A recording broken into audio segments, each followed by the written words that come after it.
நம்பிக்கை நம்பிக்கை நம்பிக்கை நம்பிக்கை இல்லாமல் நாளை இல்லை. தகுந்த ஆதாரம் கிடைக்கிற வரைக்கும் உன்னை யாரும் அசைக்க முடியாது. என்ன மிரட்டி பாக்குறியா? எதுக்கு மிரட்டிக்கிட்டு? சிந்தாமணி, உன்னை விட 5 மடங்கு பெரிய கோடீஸ்வரி நான். இந்த பணத்தை வச்சுக்கிட்டே நீ என்னெல்லாம் வேலை காட்டுறியோ அதை விட அதிகமாவே என்னால முடியும். அவ்வளவு ஏன், என் பாராட்டு விழாவுல என்ன கொல்ல நடந்த முயற்சியில சிந்தாமணிக்கும் பங்கு இருக்குன்னு ஒரு கம்ப்ளைண்ட்டும் கொஞ்சம் கரன்சியும் தட்டி விட்டேன்னு வை, அடுத்த நிமிஷம் நீ கம்பிக்கு பின்னால்.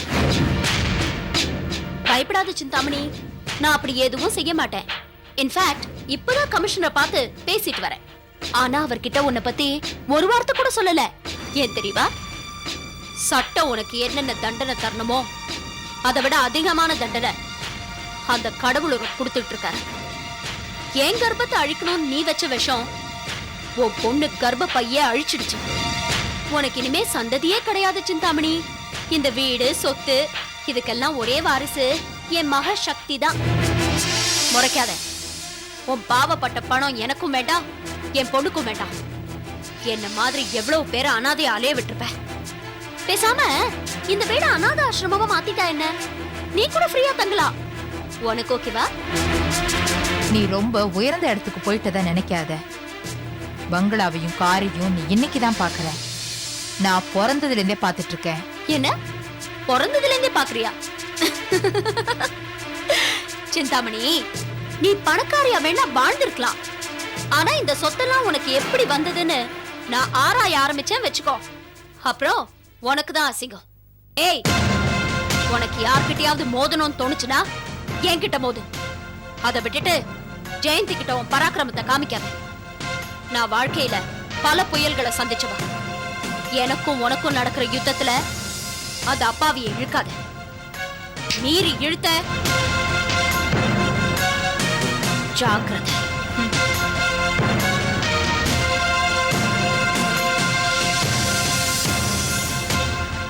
இவ பேசுறத பார்த்தா இவங்க 2 பேரும் ஒண்ணு சேர்ந்துட்ட மாதிரி தெரியுது.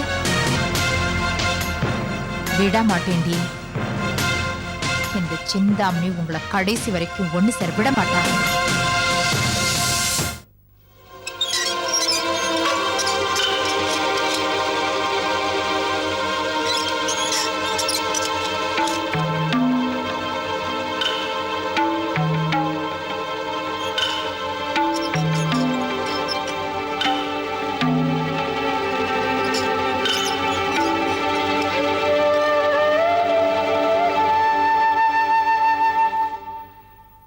வாண்ணா, எப்படி இருக்க?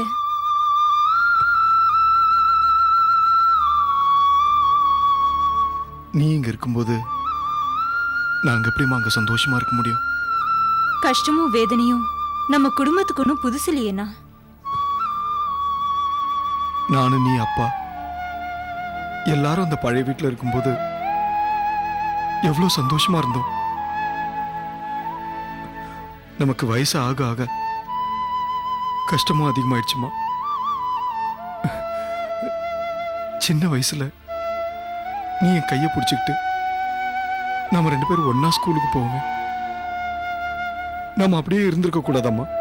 எனக்கு ஆறுதல் சொல்ல வந்துட்டு நீயே இப்படி கண்கலங்கினா எப்படின்னா? உன்னை இந்த நிலைமையில பாக்குறதுக்கு என்னால முடியலம்மா. அண்ணி எப்படி இருக்காங்க? நீ கம்பிங்களுக்கு நடுவில் கைதியா இருக்க. அவ வீட்டுக்குள்ளேயே கைதி மாதிரி வாழ்ந்துகிட்டு இருக்காமா. அருணாக்கு யுட்ரஸ் ஆபரேஷன் நடந்ததுல இருந்து அவன் முகத்துல சிரிப்பையே காணும். போக போக எல்லாம் சரியாயிடும்னா. அண்ணி மனசு சங்கடப்படாம பாத்துக்கோ. அதை விட்டு தெல்லுமா. உன்னை வெளில கொண்டு வரதுக்கு நந்தினி கூட கமிஷனரை பார்த்திருக்காங்க. அவங்க சொல்லி நான் வெளியே வர வேண்டியது இல்லைண்ணா. என் மேல எந்த தப்பும் இல்லை. நான் நிரபராதின்னு எனக்கு தெரியும். என்னை காப்பாத்த என் கணவர் இருக்காரு, கடவுள் இருக்காரு. உன்னை ஜெயிலுக்கு அனுப்புறதுல உன் மாமியாருக்கும் பங்கு இருக்குன்னு நான் நினைக்கிறேம்மா. அதான் அவங்கள நேர்ல போய் பார்த்து சண்டை போட்டு வரேன். நீ என்ன அங்கெல்லாம் போய் சண்டை போட்டுட்டு வர? என்னை இங்க வச்சு பாக்குறதுல தான் அவங்களுக்கு சந்தோஷம் கிடைக்குதுன்னா அந்த சந்தோஷத்தை நாம ஏன் கெடுக்கணும்? உன்னால எதையுமே சுலபமா ஏத்துக்க முடியுதுமா? என்னால முடியல.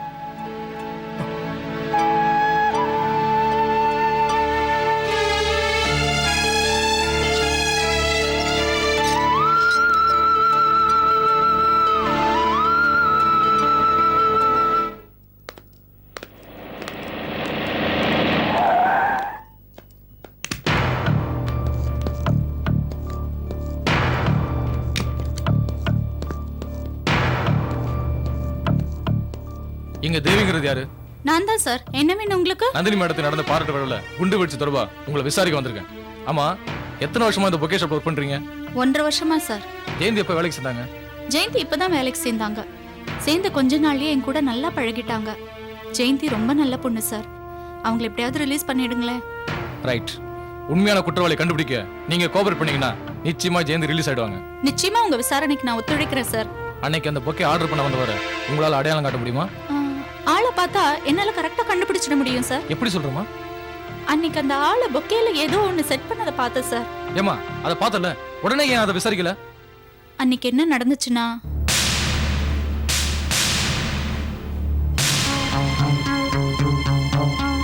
தேவி சார். கஸ்டமர் வந்திருக்காரு, போய் பாருமா. Okay sir.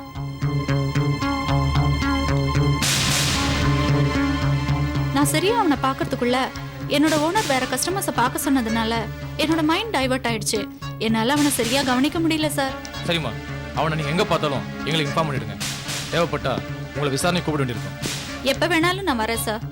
எப்படியாவது ஜெயந்தி ரிலீஸ் ஆனா அதுவே எனக்கு போதும். ஓகே, வரமா.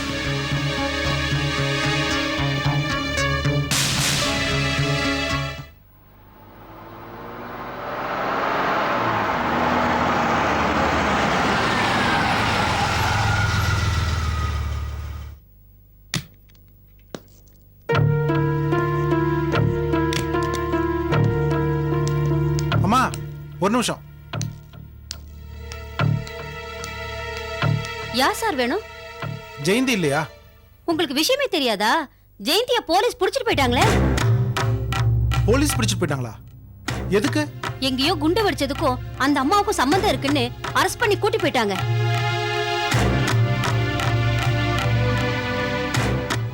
ஜெயந்தியோட ஹஸ்பண்ட் வசந்த் எங்க போயிட்டாரு?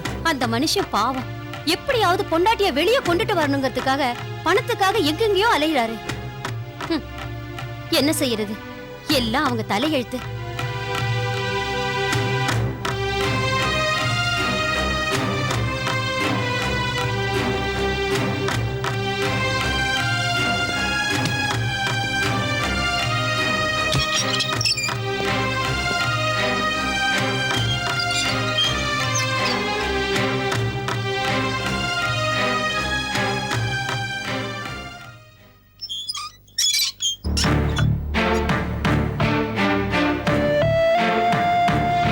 வாங்க சார். குழந்தை எப்படி இருக்கா? ஏன் சார் கண் கலங்குறீங்க? ஜெயந்தி, நீ கஷ்டத்துல இருக்கும்போது கூட என் குழந்தைய பத்தி விசாரிக்கிறிய? உனக்கு மட்டும் ஏமா இப்படி ஒரு சோதனை? இந்த மாதிரி எல்லாம் சோதனைகள் வரது கூட நல்லதுக்கு தான் நினைக்கிறேன் சார். எனக்கும் என் புருஷனுக்கும் இந்த உலகத்துல யாருமே இல்லைன்னு நினைச்சிட்டு இருந்தேன். ஆனா உங்களை மாதிரி பல பேர் மனசார எங்களை பார்க்க வரும்போது என் மனசுல இப்பதான் வாழணுங்கிற ஆசை வந்திருக்கு. உனக்கு யாராவது கெடுதல் பண்ணிருந்தா நிச்சயம் அவங்க நல்லாவே இருக்க மாட்டாங்க ஜெயந்தி. நானும் சரி அவரும் சரி யாருக்கும் எந்த கெடுதலும் நினைச்சதில்ல. ஆனா ஏன் தான் மத்தவங்க எல்லாரும் எங்களை இப்படி கஷ்டப்படுத்துறாங்கன்னு தெரியல. ஜெயந்தி, எனக்கு வாழ்க்கையில நிம்மதியே இல்லை. ஆனா பணம் செல்வாக்கெல்லாம் நிறையவே இருக்கு. உனக்கு எந்த உதவி வேணாலும் செய்ய தயாரா இருக்கேன். நீ கவலைப்படாதம்மா, உன்னை எப்படியாவது வெளியே கொண்டு வந்துடுறேன். தைரியமா இரு. நீங்க எனக்காக எதுவும் செய்ய வேண்டாம் சார். என்னை பார்க்கறதுக்காக இவ்வளவு தூரம் வந்திருக்கீங்களே, அதுவே எனக்கு போதும். இல்லம்மா, என் குழந்தையை பார்த்து அருவருப்பட்டு எல்லாரும் ஓடி ஒதுங்கும் போது நீ மட்டும் எப்படியெல்லாம் அவளை அரவணைச்ச, அதுக்கு நான் நன்றி கடன் செலுத்த வேண்டாமா? நீ நிரபராதிமா. கண்டிப்பா நீ வெளியே வரணும். அதுக்கான ஏற்பாடுலாம் நான் பண்றேன். நீ நம்பிக்கையோடு இரு. நான் வரேம்மா.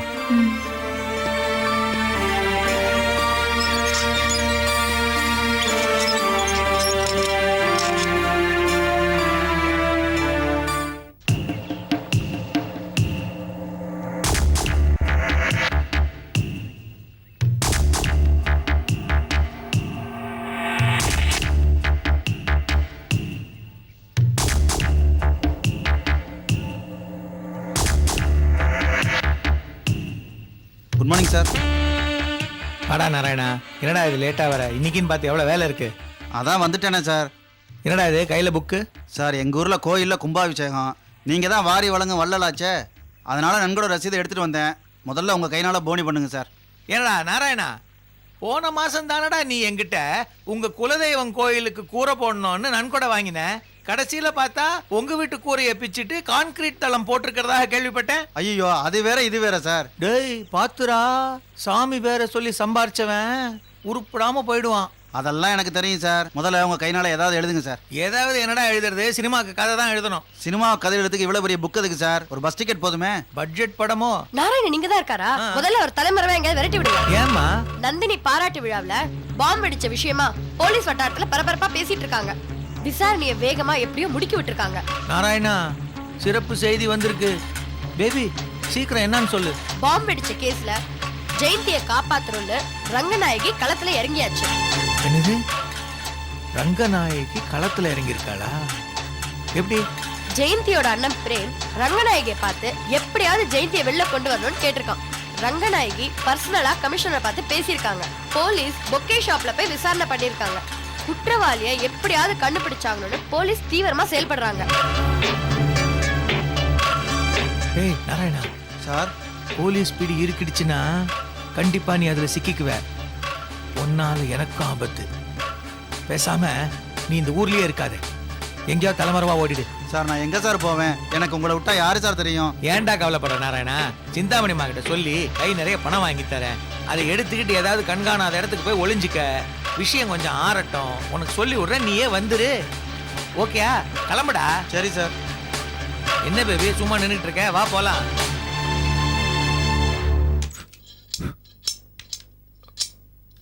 அண்ணே, என்னடா? நாளைக்கு எனக்கு லீவ் வேண்ணே. ஏன்? என் பொண்ணுக்கு எல்கேஜி சீட்டு வாங்க போறேண்ணே. எல்கேஜியா? ஆமாண்ணே. ஏண்டா உனக்கு தான் கல்யாணம் ஆகலையே? இந்த வருஷம் கல்யாணம் பண்ணலான்னு இருக்கேண்ணே. இந்த வருஷம் புக் பண்ணி வச்சாதான் அடுத்த வருஷம் குழந்தை பிறந்தாலும் சீட்டு கிடைக்க சௌரியமா இருக்கும். அதுக்காக தானே. டேய், கேட்டா ஏதோ ஒரு பதில சொல்ற. உன்னை என்னால் திட்டவும் முடியல. சட்டைக்கு பின்னாடி வீச்சருவா வர வச்சிருப்ப. போ போ, நானே 1008 பிரச்சனையில் இருக்கேன். அப்புறம் பேசுவோம். அண்ணே. டேய், நாளைக்கு தான்டா லீவ் கேட்டேன். இப்போ போய் வேலையை பாருடா, போடா. சரிண்ணே, வேலையை பார்க்குறேன். ஆ.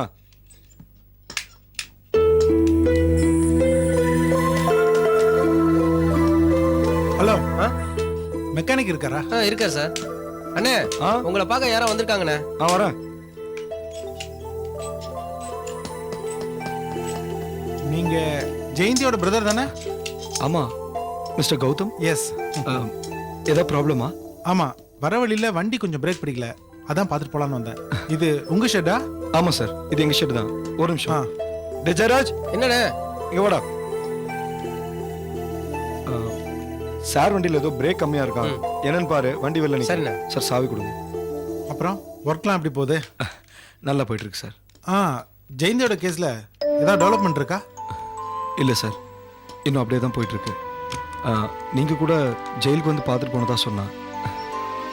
உங்களை மாதிரி நல்லவங்க இருக்கிறதுனால தான் எங்களுக்கு கொஞ்சம் ஆறுதலாக இருக்கு. அதெல்லாம் ஒன்றும் இல்லை. ஜெயந்தியோட நல்ல மனசுக்கு எல்லாம் நல்லபடியாக நடக்கும். இதை பாருங்க, உங்களுக்கோ உங்க குடும்பத்துக்கோ எந்த ஹெல்ப் பண்ணாலும் கேளுங்க, நான் செய்ய தயாரா இருக்கேன். ரொம்ப நன்றி சார். காஃபி, கூல் ட்ரிங்க்ஸ் எதாவது சாப்பிட்றீங்களா? அதெல்லாம் ஒன்றும் வேண்டாம், தேங்க்ஸ். இல்லை, நீங்கள் கண்டிப்பாக சாப்பிடணும். பரவாயில்ல பிரேம், அவசரமா வெளியே கிளம்பணும், டைம் ஆச்சு. இன்னொரு நாள் வந்து சாப்பிட்றேனே. அண்ணே, வண்டி ரெடிண்ணே. என்னடா ப்ராப்ளம்? பிரேக் நட் லூஸாக இருந்துச்சு, சரி பண்ணிட்டேண்ணே. நீ சாவி கொடுத்துருப்போ, போய் வேலை பாரு. சரிண்ணே. வாங்க சார், நானே காரை ட்ரையல் பார்த்தேன். வாங்க.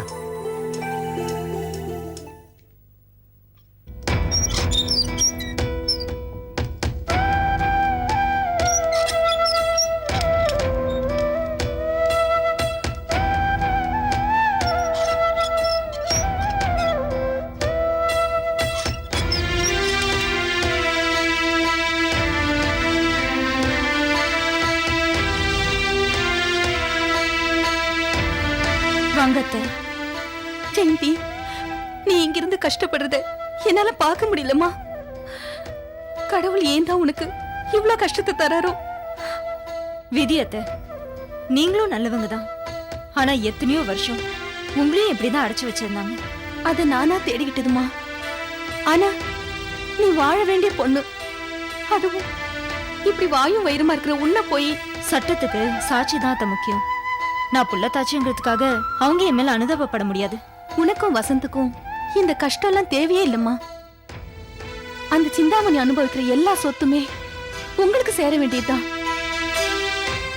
எங்களுக்கு எந்த சொத்தும் தேவையில்ல அத்தை. அந்த வீட்டை விட்டு வெளியே வந்து என் புருஷன் எனக்காக எவ்வளவோ கஷ்டப்படுறாரு. இருந்தாலும் அந்த சொத்து எல்லாத்தையுமே சிந்தாமணி அம்மாவே அனுபவிக்கட்டும். சொத்து கடைசி வரைக்கும் கூட வராது அத்தை. அத அவங்க புரிஞ்சுக்கிற காலம் வரும். அவன் மேல பரிதாபப்பட்டு விட்டுட்டு வந்துட்டேன். அவ எனக்கே துரோகம் பண்ணிட்டாமா.